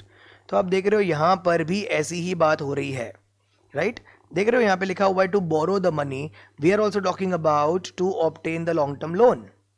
तो बच्चा लोग ये बोरोइंग का जो लिमिट है यहां पर दिया हुआ है आप देख रहे हो, so if money is to be borrowed plus money already borrowed is more than the aggregate of its paid up share capital plus free reserves plus security premium, यहां पे डेटा दिया हुआ है, अगर ये तीनों का आप कंसीडर करके पेड अप शेयर कैपिटल आप देख रहे हो, right, yes, free reserves and security premium, इसको ऐड कर दो, अगर उतना आपका आ रहा है money already borrowed and money what you want to borrow, तो इन दैट केस आपको क्या करना पड़ेगा, it is restriction on the power of board if it is crossing the limit, तो आपको एसआर पास करना पड़ेगा। एंड ये ट्रस्ट सिक्योरिटीज में इन्वेस्ट करने की जो बात हो रही है, you can C invest otherwise in trust securities the amount of compensation received by it as a result of merger or amalgamation। तो आप देख रहे हो यहां पे बोला है invest otherwise in trust securities, मतलब ट्रस्ट सिक्योरिटीज में अगर आप इन्वेस्ट कर रहे हो तो कोई प्रॉब्लम नहीं है, बिकॉज वहां पे लिखा है otherwise in trust securities, okay. तो मतलब ये ट्रस्ट सिक्योरिटीज में आप इन्वेस्ट करने में कोई प्रॉब्लम नहीं आएगा, फर्स्ट वाले के लिए आपको एसआर पास करना पड़ेगा, ठीक है, वो आपको लिमिट चेक करनी पड़ेगी पहले, then you can answer that. Yes, आगे देखते हैं। तो आपको मैंने बताया था उस क्वेश्चन में if it is within the limit तो आप बोर्ड रेजोल्यूशन से काम हो जाएगा, if it is beyond the limit आपको पूछना पड़ेगा मालिक को, that is bye passing SR. तो आप लिमिट चेक करके उसे कंक्लूड कर दीजिए।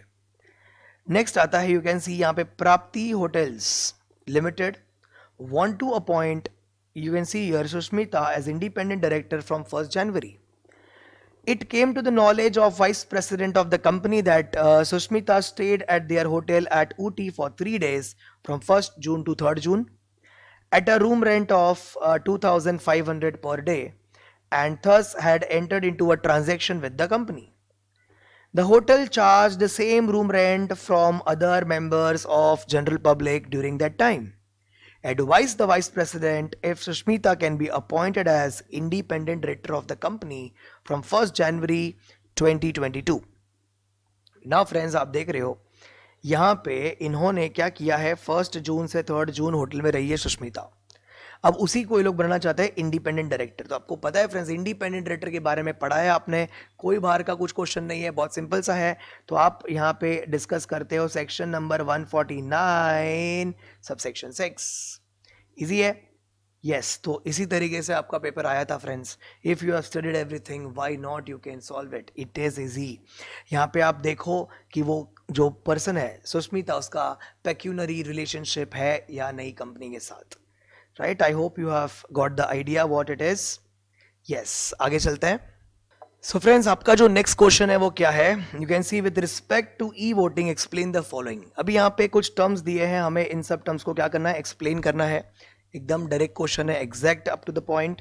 तो ये हमने जनरल मीटिंग चैप्टर्स में देखा था। ये देखो, agency, cut off date, cyber security, you can just you have to explain the meaning of this terms, cyber security, right. तो अगेन सिंपल, बट ये शायद मिस आउट कर दिया होगा कुछ बच्चों ने जिन्होंने मॉड्यूल नहीं पढ़ा, okay. But yes, easy question क्योंकि डायरेक्ट क्वेश्चन आया है। देन नेक्स्ट जो है वो क्या है, नेक्स्ट कह रहा है Mercury limited is incorporated in USA having registered office in Los Angeles. Board of directors of Mercury limited taken a decision to merge Mercury limited with Mass limited, okay. Company incorporated in India having registered office in New Delhi. तो यहां पे clear बात हो रही है, foreign entity is getting merge with Indian entity. तो आपको advice करना है बोर्ड को, यस फॉर मर्जर। तो बच्चा लोग हमने ये पढ़ा था, आपको याद है, यस कॉर्पोरेट रीऑर्गेनाइजेशन में। तो यहां पे आपको जो फॉरेन एंटिटी और इंडियन कंपनी है उसका जो मर्जर है उसका प्रोसीजर एक्सप्लेन करना है, right, directly, very simple thing, easy है। Yes, then next is, you can see क्या लिखा है, the board meeting followed by AGM of a listed company has just concluded and the chairman is reluctant to call EGM or board meeting at any time soon. Okay, तो यहाँ पे board meeting जो हुई है followed by AGM, ठीक है, इसमें कोई प्रॉब्लम नहीं लगा अभी तक। Chairman of the company out your advice on appointing Paritosh who has just retired as a CMD from large commercial bank as an independent director on the board of the company for a period of 7 years.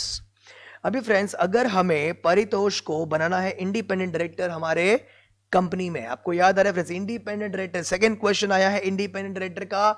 We have done this topic, आपको याद होगा class में जब हम ये topic कर रहे थे, इट टुक ऑलमोस्ट 2.5 आवर्स और 3 आवर्स में भी। तो बच्चा लोग यहाँ पे इंडिपेंडेंट डायरेक्टर अगर इसे बनाना है तो क्या चेक करना पड़ेगा हमको, we need to go with section number 149 sub section 6। तो हम एलिजिबिलिटी क्राइटेरिया चेक करके इसको अपॉइंट कर देंगे। लेकिन हमने पढ़ा था फ्रेंड्स इसके रूल्स में, इफ यू रिमेंबर, कि भाई इंडिपेंडेंट डायरेक्टर अपॉइंट तो हो जाएगा, ठीक है, मेंबर्स के रेजोल्यूशन पास करके, यू नो, ओआर पास करके इंडिपेंडेंट डायरेक्टर अपॉइंट हो जाता है, लेकिन he can be appointed at one go, not for more than 5 years। एक बार में जो मैक्सिमम अपॉइंटमेंट उसका होगा that will be for 5 years only. And 5 years के बाद क्या होगा, can he B reappointed? Yes, he can B reappointed by passing special resolution for another 5 years। आप समझ रहे हो? तो आप 5+5 ऐसे करके आप उसको अपॉइंट करो, चलेगा, बट यहां पे जो क्वेश्चन में बोला है 7 years, ये नहीं चलेगा, बिकॉज इंडिपेंडेंट डायरेक्टर जो है वो एक बार में at one time can not be appointed for more than 5 years। So eligibility देखकर इसका जो टेन्योर है वो 5 years हो सकता है, 7 years नहीं। आप 5 years के बाद उसको रीअपॉइंट कर दो एंड देन आप उसको रिमेनिंग 2 years दे दो, नो प्रॉब्लम, एसआर पास करके, right. So that is the point here, simple है। Then what is next? Now next to है question 5A. Friends, we are not going to keep anything in option. सारे question हम discuss करेंगे। ये बहुत ही simple आया था, हालांकि ये ऑप्शन में आया है, मतलब 5 या फिर आप देख रहे हो 5A। तो मुझे पता है सारे स्टूडेंट्स ने क्वेश्चन नंबर 5 ही सॉल्व किया होगा, बट ऑप्शंस में देख लेते क्या है। तो ऑप्शन में दिया हुआ है एक, अगेन एक क्वेश्चन दिया, that is a CFO of a listed company be appointed as a compliance officer. तो कंपनी का जो CFO होता है, क्या वो कंपनी का कंप्लायंस ऑफिसर होता है? कमेंट। तो ऑब्वियसली आंसर इज नो, क्योंकि कंप्लायंस ऑफिसर तो कंपनी सेक्रेटरी होता है, राइट। तो आप इसमें दोनों के डेफिनेशंस जो है, रूल्स जो है CFO के, CS के, वो आप एक्सप्लेन कर दो and then you can give your conclusion to the statement, right. Simple है, दोनों के डेफिनेशन हमने पढ़े थे KMP में। देन हालांकि अगर आपको ये नहीं आता है, आपको डेफिनेशन एग्जैक्टली याद नहीं है, सो 5A की तरफ मत जाओ, आप 5 वाला जो क्वेश्चन है वो सॉल्व कर दो, ठीक है। Then the following particulars are extracted from the financial statements of Surat gold and diamonds limited for the year. आप देख रहे हो यहाँ पे बहुत सारी डिटेल्स दी हुई है कंपनी की, ठीक है। And you are required to calculate the net profit for computing managerial remuneration and maximum managerial remuneration payable to the above said 5 directors, state your assumptions। बच्चा लोग, अभी जब रेम्यूनरेशन की बात आ रही है, आपको पता है जो ओवरऑल अपन मैक्सिमम जो अलाउड होता है वो है 11% ऑफ नेट प्रॉफिट, करेक्ट। लेकिन उसके लिए you should know what is net profit. तो यहां पे वही बोला है, आप नेट प्रॉफिट कैलकुलेट करके बताइए। तो हमने वहां पे पढ़ा था नेट प्रॉफिट मतलब क्या, तो हमने वहां पे पढ़ा था net profit shall be as prescribed in section 198। Okay, तो 198 में जाकर हमको नेट प्रॉफिट का जो कैलकुलेशन है, मतलब इसमें क्या क्या चीजें इंक्लूड होगी, क्या क्या चीजें एक्सक्लूड होगी, राइट, अकॉर्डिंगली आपको नेट प्रॉफिट का यहाँ पे मीनिंग बताना है। ओके, यस, अगेन आपने अगर सेक्शन 198 नहीं पढ़ा है, don't go for 5A, you can go for question number 5। Okay, आगे चलते हैं. Next is Jyoti Prasad obtained 2 डिन्स. अरे बाप रे, ऐसे कैसे कर दिया इन्होंने, 2 डिन ले लिए बाय मिस्टेक. ऐसी गलती कौन करता है madam? In 2016 and 2019, right. Then in that case उन्होंने used his second din to become the director in 2 private limited and 3 public limited companies. Later on realization, he applied. अब देख रहे हो क्या किया? Applied to ROC for deactivation of the first din. The registrar rejected the application. तो आपको examine करना है provisions. तो बच्चा लोग यहाँ पे आप एक्सप्लेन करोगे कि भाई आप एक ही दिन ले सकते हो. अगर आपने ऑलरेडी एक दिन लिया है तो दूसरा दिन आप नहीं ले सकते हो. तो यहां पे इनको क्या करना चाहिए? They should go for surrender of दिन. दिन सरेंडर करवा दीजिए, राइट. सो वैसे हो सकता है, लेकिन सरेंडर ऑफ दिन के भी कुछ कंडीशंस है. तो बेसिकली ये 2 दिन लेना जरा भी टेनेबल नहीं है. ओके, सो यहां पे आपको दिन के प्रोविजंस बताने हैं एंड आपको डीएक्टिवेशन करवाना पड़ेगा एक दिन. Okay, that is the second one. फिर आता है lazy bones. The director of Global Travels Limited, unlisted public company, was removed from the office of director under section 169. यहाँ पे आप देख रहे हो सिचुएशन क्या है? रिमूवल ऑफ डायरेक्टर का सिचुएशन है, ठीक है. यस, तो in that case the board of director out your opinion on filling up the vacancy caused by removal of director advice. तो friends, if you go for section number 169 तो आपको याद होगा कि कंपनी जो है वो डायरेक्टर को रिमूव कर सकती है by passing ordinary resolution. Yes, सिर्फ ओआर पास करके रिमूव कर सकती है. अच्छा, अगर कंपनी रिमूव करना चाहती है इंडिपेंडेंट डायरेक्टर को तो क्या पास करेगी? तो भी ओआर ही पास करेगी.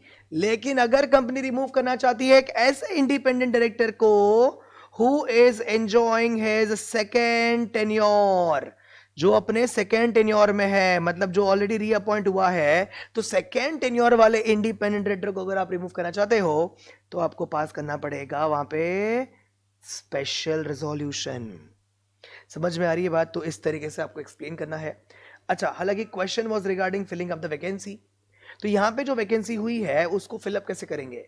तो बच्चों लोग, हमने ये पढ़ा था क्लास में कि ये वैकेंसी होने के बाद क्या कंपनी जिस मीटिंग में डायरेक्टर को रिमूव कर रही है उसी मीटिंग में क्या नया डायरेक्टर अपॉइंट करना चाहती है?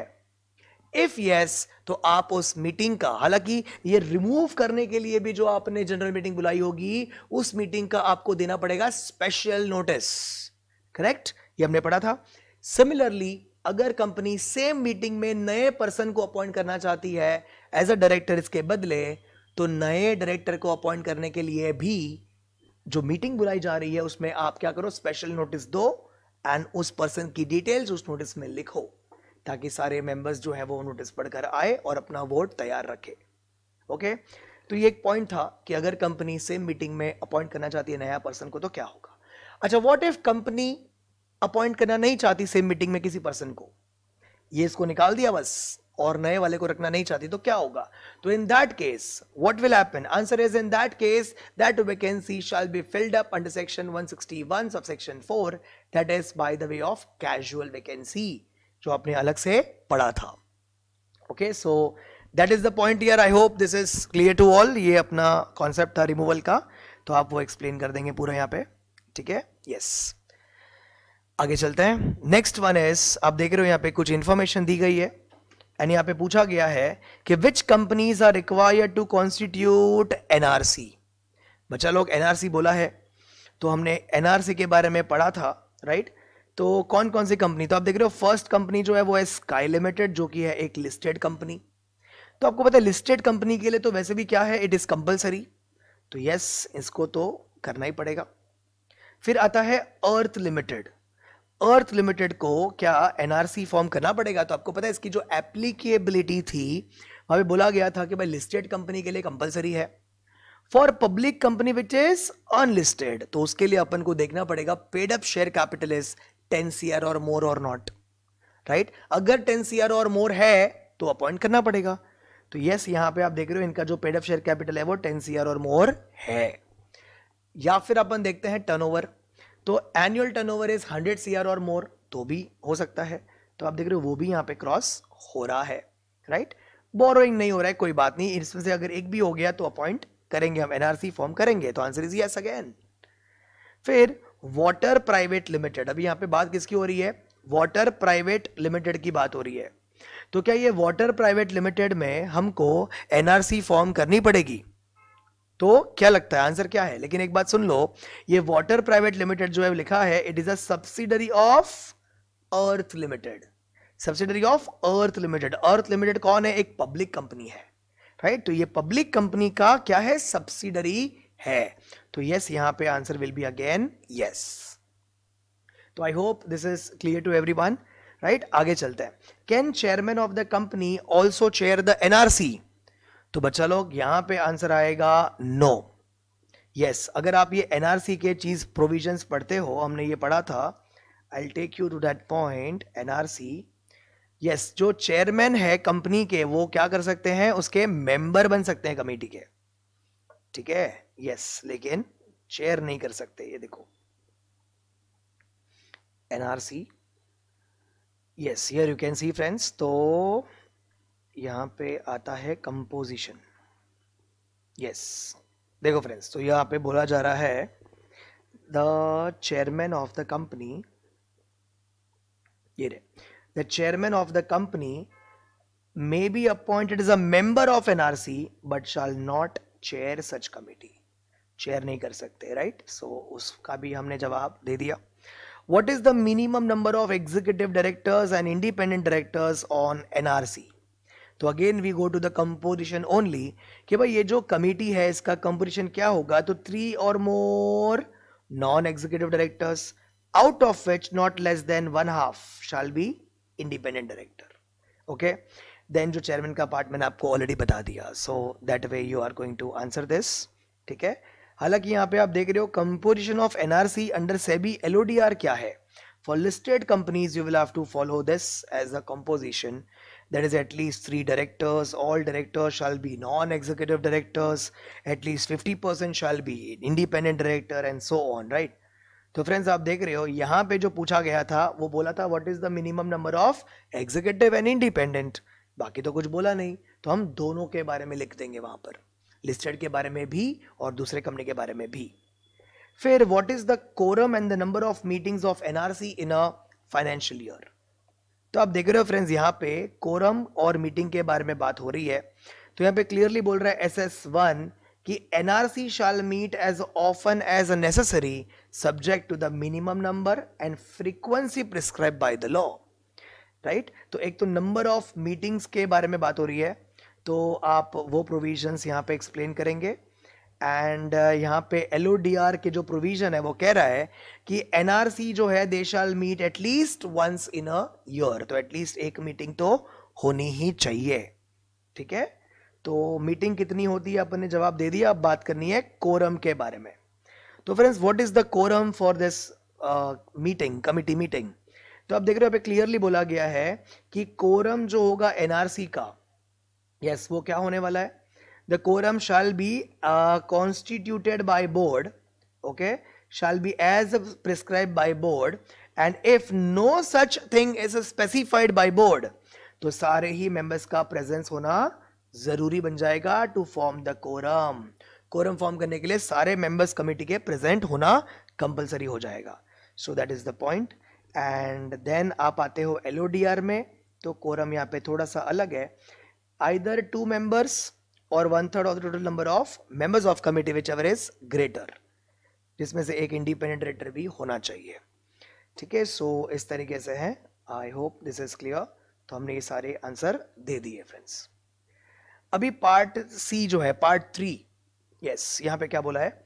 यहाँ पे बोला जा रहा है फ्रेंड्स क्वेश्चन नंबर 6A में, right a short note on UDIN and ECSN, that is employ CS identification number. तो आपको पता होगा ये कंपलसरी है। यूडिन जो है वो किसके लिए कंपलसरी है? PCS के लिए, यस। एंड UCSIN जो है वो किसके लिए? एम्प्लॉयमेंट में जो CS है उसके लिए, राइट। तो ये भी हमने पढ़ा था यहाँ पे। I will show you legal framework governing company secretaries जो है, यस, तो अब एक छोटा सा कंटेंट दिया हुआ है आपके मॉड्यूल में भी, हमारे टेक्स्ट बुक में भी। तो same thing you have to write here, एक मीनिंग के फॉर्म में। मैंने आपको ऑलरेडी दोनों का मतलब बता दिया। डॉक्यूमेंट आइडेंटिफिकेशन नंबर है ये, ठीक है, एक एम्प्लॉय वाले सीएस के लिए है एंड दूसरा पीसीएस के लिए है। यस, ये चैप्टर के एंड में दिया हुआ था। So here it is, yes, so friends here it is, आप देख रहे हो ये दोनों जो है वो आपको यहाँ पे एक्सप्लेन करना है। डायरेक्ट क्वेश्चन के फॉर्म में आया था, राइट। तो same thing I told you, नए गाइडलाइंस के हिसाब से ये पीसीएस एंड ये employ company secretary identification number. Okay, so that was asked here. उसके बाद आप देख रहे हो नेक्स्ट क्वेश्चन जो था वो था highlight the risk involved in the functioning of mega professional firm. तो आपको पता है फ्रेंड्स, ये जो मेगा प्रोफेशनल फर्म है, हमने इसके कुछ डिसएडवांटेजेस किए थे। क्या क्या रिस्क होते हैं, तो यू नो सारे प्रोफेशनल्स है, तो meeting of minds can be a problem, ego से हमने पढ़ा था, say no to ego otherwise there can be a problem. तो वो जो रिस्क फैक्टर्स वाले पॉइंट्स थे वो आपको यहाँ पे लिखना है। डायरेक्ट क्वेश्चन था, very simple. Okay, and then the last one is CS Manish, a company secretary in practice, is an expert in goods and service tax. On being approached by a reputed university at Mumbai, Manish took up the teaching assignment of indirect tax law at university from 11 a.m. to 3 p.m. on every Tuesday and 2 p.m. to 5 p.m. on every Friday. Okay, तो 2 दिन जो है वो ये teaching assignment करते हैं। Remuneration was contracted to be fixed for the assignment. University was recognized by the Council of ICSI for imparting teaching. Has Manish committed professional misconduct in the terms of provisions of Company Secretaries Act 1980? तो friends let me tell you, आपको पता है जो ये PCS है, क्या वो ये कोई और काम कर सकते हैं? तो हमने पढ़ा था legal framework governing company secretaries में कि नहीं भाई कुछ और काम नहीं कर सकते, लेकिन कुछ काम ऐसे भी थे जो वो कर सकते थे and teaching assignment was one of them. Yes, I show you, लेकिन उसके कुछ रूल्स थे। टीचिंग असाइनमेंट करना was allowed but with the given rules. तो फ्रेंड्स टीचिंग असाइनमेंट करने में इट वाज अलाउड, बट वहां पे बोला गया था कि भाई वो जो काम करेंगे टीचिंग असाइनमेंट का, that should not exceed 3 hours per day के हिसाब से वो होना चाहिए। यस, तो उसके कंडीशंस को हम एक बार गो थ्रू करेंगे।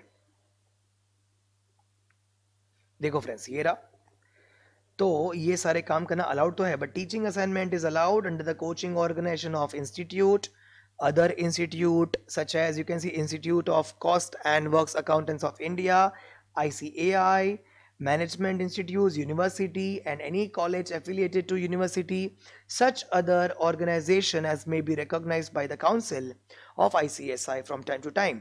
तो यहाँ पे इन्होंने जहाँ पे टीचिंग असाइनमेंट ली है वहाँ पे लिखा हुआ था it was recognized by the council of ICSI, लेकिन यहाँ पे क्या बोला है, so long as the hours during which a member in practice is so engaged in teaching do not exceed average 3 hours in a day. 3 hours in a day, irrespective of the manner in which such assignment is described or the remuneration is receivable. तो friends यहाँ पे अपने सामने एक चीज clear हो चुकी है कि भाई टीचिंग तो कर सकते हैं, लेकिन क्या बोला है, आवर्स जो बोले हैं that is average, does not exceed average 3 hours in a day, not exceed 3 hours in a day, समझ रहा है? यस, तो आपको एवरेज देखने बोला गया है फ्रेंड्स। यस, स्टूडेंट्स में राइट हियर कि अरे यार यहाँ पे देख रहे हो 11 to 3 बोल दिया, 11 to 3 बोल दिया, तो वो तो भाई 4 घंटे हो गए, राइट। लेकिन फ्रेंड्स आप देख रहे हो he is working on every Tuesday and every Friday, तो एवरेज आप देख रहे हो 3 hours पर डे यहाँ पे जो हो रहा है वो नहीं हो रहा है, राइट। तो he is not working for all the days, तो इस तरीके से ये जो है वो सेटिस्फाई हो रहा है। तो मतलब yes, he is allowed to teach, कोई प्रॉब्लम नहीं है। So that was your answer for this question. I hope this is clear to everybody, friends. This was your company law ka postmortem, right? Yes, please, if you like this video, just I want to say is आप अच्छे से prepare करो for your exam December 23. All the very best. आपने देखा ये paper, ये proof था. Please don't skip anything. Study well. all the very best. Many more videos are coming on this YouTube channel. सारे subjects please देखिए.